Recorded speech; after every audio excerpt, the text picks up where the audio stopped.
नमस्कार भाइयों बहनों। आज हम बात करने वाले ब्लैक फंगस यानी कि म्यूकरमाइकोसिस। ये क्या है? महाराष्ट्र ही नहीं, यूपी, दिल्ली जैसे कई राज्यों में ब्लैक फंगस का कहर। जानिए किन लोगों को हो सकता है माइकोरमाइकोसिस और इस बीमारी से कैसे खुद को बचाया जाए। ब्लैक फंगस की दवा आयात करने के लिए कदम उठाए केंद्र सरकार। ऐसा आदेश हाईकोर्ट ने दिया है। इसके बाद में मेडिकल एसोसिएशन का दावा है कि black fungus does not spread from one person to another. ये एक बहुत अच्छी बात है। गवर्नमेंट आस्क स्टेट्स, गवर्नमेंट ने राज्यों को पूछा है, should black fungus declare an epidemic, क्या ब्लैक फंगस को महामारी घोषित किया जाए। ये गवर्नमेंट ने राज्य सरकारों से पूछा है। तो ब्लैक फंगस के बारे में जानना बेहद ज़रूरी है और इससे कैसे बचा जाए ये समझना काफ़ी ज़रूरी है। What is black fungus? Black fungus और म्यूकरमाइकोसिस दोनों एक ही। कैसे और किसे होता है ये संक्रमण, इससे बचने के कुछ उपाय, इसे हम विस्तार से समझते हैं इस वीडियो में। और क्या है गवर्नमेंट एडवाइजरी और गाइडलाइंस रिगार्डिंग ब्लैक फंगस और माइकोरमाइकोसिस। हवा मिट्टी में रहता है ब्लैक फंगस।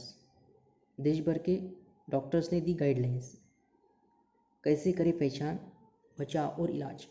हवा मिट्टी में रहता है, ऐसा देश भर के डॉक्टरों का मानना है। देश के कई राज्यों में म्यूकरमाइकोसिस यानी ब्लैक फंगस नई दहशत के रूप में सामने आया है। कोविड के बाद में रोज़ाना इसके नए मामलों ने चिंता बढ़ा दी है। रोज़ नए मामले आ रहे हैं। ऐसे में थोड़ी सतर्कता बरतकर हम इस फंगस से खुद को बचा सकते हैं। Indian council of medical research की तरफ से जारी एडवाइजरी हम सबके लिए बेहद काम की हो सकती है। It's important advisory guidelines. आइए जानते हैं कि ब्लैक फंगस एक्चुअली क्या है, इसके लक्षण यानी सिम्टम्स क्या है और इससे कैसे बचा जा सकता है। That's very important. इससे हम कैसे बच सकते हैं, कैसे और क्यों होता है black fungus. The first point, आइए देखते हैं, समझते हैं। म्यूकरमाइकोसिस एक फंगल इन्फेक्शन है। Is a fungal infection.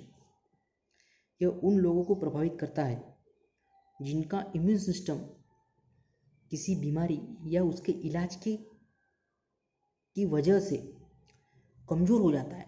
बीमारी या उसके इलाज से इम्यून सिस्टम कमज़ोर होता है और ये फंगस हवा में मौजूद होता है।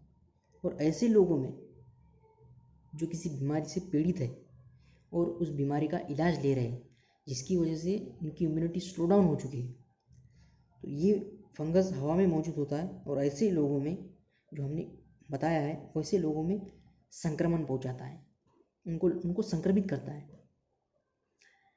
ये बात हो गई। अब इसके लक्षण क्या है, हम कैसे समझें कि हमें ब्लैक फंगस का इन्फेक्शन हो चुका है। आँख और नाक के आसपास दर्द होना, पेन होना, या फिर रेडनेस आना, इस एरिया में रेडनेस आना, लालपन आना। इसके बाद में बुखार आना, सर में दर्द होना, खांसी आना, सांस लेने में परेशानी होना, उल्टी में खून, there is a blood in vomiting, and mental confusion, disturbance, mentally disturbed, confused। किन लोगों को इसका ज़्यादा खतरा है, आइए देखते हैं। जिनको अनकंट्रोल्ड डायबिटीज़ हो, जिनका डायबिटीज़ कंट्रोल से बाहर हो, मतलब अनकंट्रोल्ड हो, और जो स्टेरॉइड ले रहे हो, और ऐसे लोग जो लंबे वक्त तक आईसीयू में रहे हो, जैसा कि कोरोना में बहुत से लोग आईसीयू में रहे। इसके बाद उनको ये इन्फेक्शन आमतौर पर दिखा गया है। या फिर किसी तरह का ट्रांसप्लांट हुआ हो, जो ऑर्गन ट्रांसप्लांट होते हैं, किडनी, हार्ट, लीवर, या इसी तरह का ट्रांसप्लांट हुआ हो। ओरिगोनाजोल थेरेपी ली हो, मतलब एंटी फंगल थेरेपी जिन्होंने ली है, उनमें भी इसका ज़्यादा खतरा है। अब इसका बचाव कैसे कर सकते हैं, काफ़ी सिंपल है। जो धूल मिट्टी भरी कंस्ट्रक्शन साइट होती है, आमतौर पर बहुत से लोगों का काम ही ये होता है, धूल मिट्टी भरी कंस्ट्रक्शन साइट पर जाना उनका डेली वर्क होता है। जब भी वो इस साइट पर जाए तो मास्क जरूर पहने। धूल या मिट्टी वाली कंस्ट्रक्शन साइट या फिर जहाँ भी धूल मिट्टी हो वहाँ पर जाए तो पहले मास्क जरूर पहने। और बागवानी या मिट्टी से जुड़ा काम करने वाले जो होते हैं, उस वक्त में मिट्टी का जो काम करते हैं उस वक्त में जूते, फुल पैंट्स और फुल शर्ट्स ये पूरे कंप्लीट, और हैंड ग्लोव्स यानी दस्ताने ये पहनना काफ़ी ज़रूरी है। Full pants, full shirts and hand gloves काफ़ी ज़रूरी, and mask and complete body should be covered. Personal hygiene का काफ़ी ध्यान रखना है, ये बहुत important. Personal hygiene is very important. रोज़ाना अच्छी तरह नहाए, रोज़ाना नहाए लेकिन अच्छी तरह नहाए। गवर्नमेंट बता रही है रोज़ाना अच्छी तरह नहाए, दैट्स वेरी इंपॉर्टेंट। जो कुछ धूल मिट्टी होती है या जिसकी वजह से वो फंगस शरीर पर रहता है वो नहाने से निकल जाता है। इन बातों को ना करें इग्नोर, इन बातों को कभी इग्नोर नहीं करना चाहिए। कुछ बातें हैं, यदि आप कोरोना, डायबिटीज़ और इम्यूनोसप्रेशन ट्रीटमेंट पर है तो इन बातों का आपको खास ध्यान रखना है। कोरोना, डायबिटीज़ और इम्यूनोसप्रेशन ट्रीटमेंट पर आप हैं तो देखिए किन बातों का आपको ध्यान रखना है।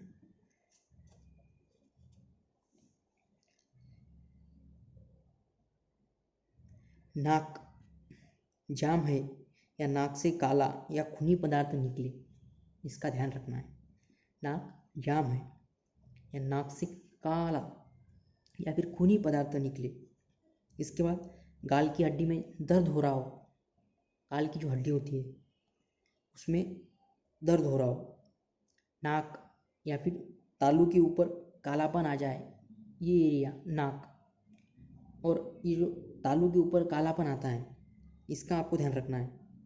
दांत में जो दर्द होता है, दांतों में ढीलापन लगता है, जबड़े में हल्की सी दिक्कत होती है।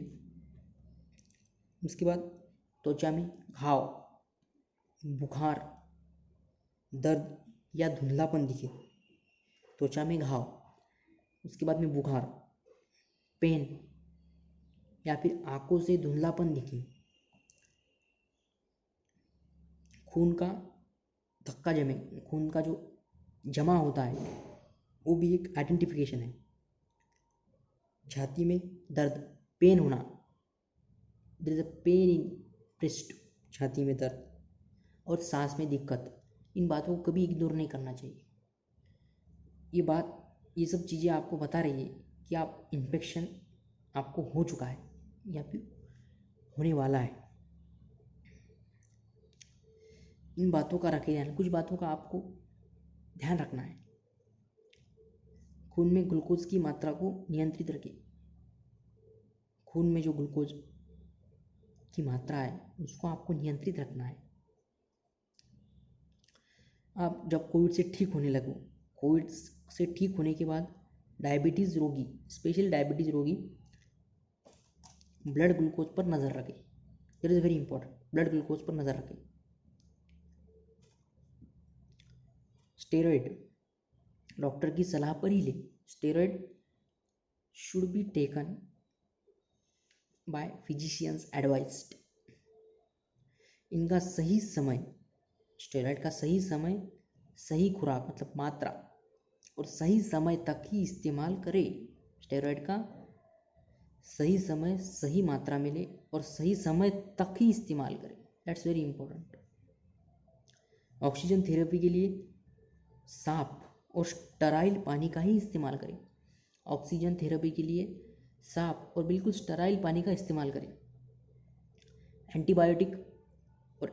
एंटीबायोटिक दवाओं का सोच समझ कर इस्तेमाल करें। Should be taken by physician practitioner only, the advice of physician. जो एंटीबायोटिक और एंटीबायोटिक दवाइयों का सोच समझ कर इस्तेमाल करें। और कुछ आमतौर पर गलतियाँ करते हैं, वो गलतियों से हमें बचना है। ना करें ये गलती है।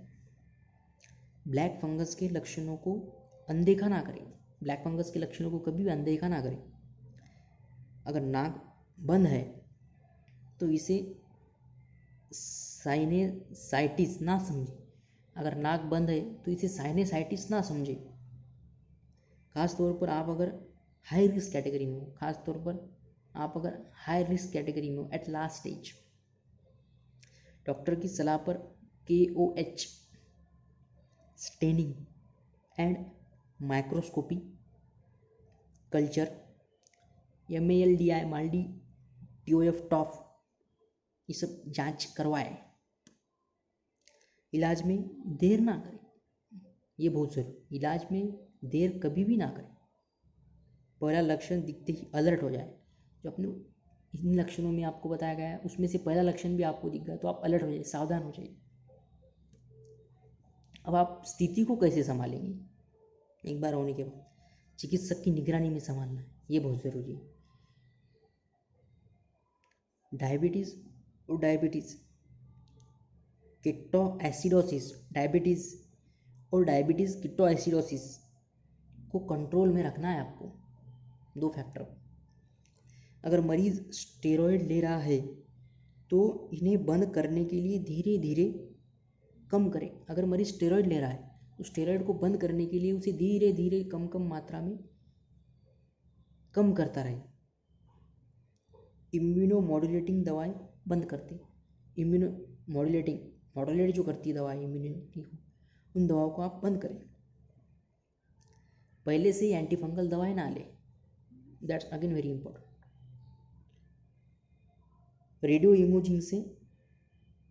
इमेजिंग से मॉनिटरिंग करें, should be monitor time to time under the practitioner.